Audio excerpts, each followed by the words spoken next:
गुरुपौर्णिमेच्या निमित्तानं अनेकांनी ती पाद्यपूजा केली, तशी मी माझ्या पतीने देखील ती पाद्यपूजा केली. 5-6 वर्षापूर्वी ज्यावेळेस आपण ज्या लोकांच्या संपर्कात असतो ते 5-6 वर्षानंतर एखाद्याचं कृत्य, एखाद्याची वैयक्तिक वागणूक, त्याचं वैयक्तिक आयुष्य याच्याबाबत आपल्याला कोणतीही सुतराम कल्पना नसते. आज आपण ज्यांच्याबरोबर आहोत, जे आपल्याबरोबर आहेत, ते उद्या पुढे जाऊन कसं वागणार आहेत ही कल्पना आपल्या कोणाला नसते. त्याच्यामुळं मी ही घटना समजली त्यावेळेस मला तो धक्का बसला. मी लगेच ते ट्विट देखील केले सुरुवातीला की या देवस्थान ट्रस्टशी माझ्या कुटुंबाचा संबंध आहे, पण खरात आणि त्याच्या वैयक्तिक आयुष्याबद्दल काही माहिती असायचं कारण नव्हतं. यामध्ये पोलिसांनी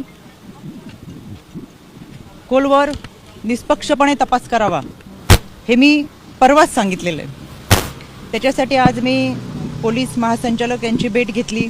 त्यांना देखील या तपासाबाबतचं पत्र दिलं आहे, जे मी तुम्हाला माध्यमातून सुद्धा दिलं आहे. त्यानंतर मी राज्याचे मुख्यमंत्री आदरणीय देवेंद्रजी फडणवीस साहेब यांची भेट घेतली, त्यांनाही ते पत्र दिले, ते मी तुम्हाला माध्यमातून दिलेलं आहे. मी आत्ता आदरणीय सुनेत्रा वहिनी, राष्ट्रवादी काँग्रेस पक्षाच्या आमच्या राष्ट्रीय अध्यक्ष, आमच्या नेत्या यांची भेट घेतली आणि एकंदर हा सगळ्या घटनेचा तपास हा पारदर्शकपणे व्हावा, निष्पक्षपणे व्हावा यासाठीची मागणी केली. यामध्ये आपण काही लोकांवर विश्वास ठेवतो, एक आध्यात्मिक श्रद्धा आपली असते, एक आध्यात्मिक भावना असते. माझं संपूर्ण कुटुंब हे वारकरी कुटुंब आहे.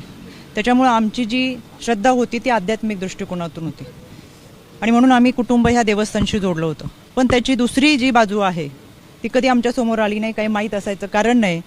वर्षातल्या काही कार्यक्रमांना उपस्थित राहत असताना काही कालावधीसाठी आम्ही तिथं असायचो. त्याच्यामुळे जे काही घडले ते अत्यंत चुकीचे, अतिशय घाणेरडं कृत्य आहे. त्याचं कुठेही आम्ही समर्थन करणार नाही.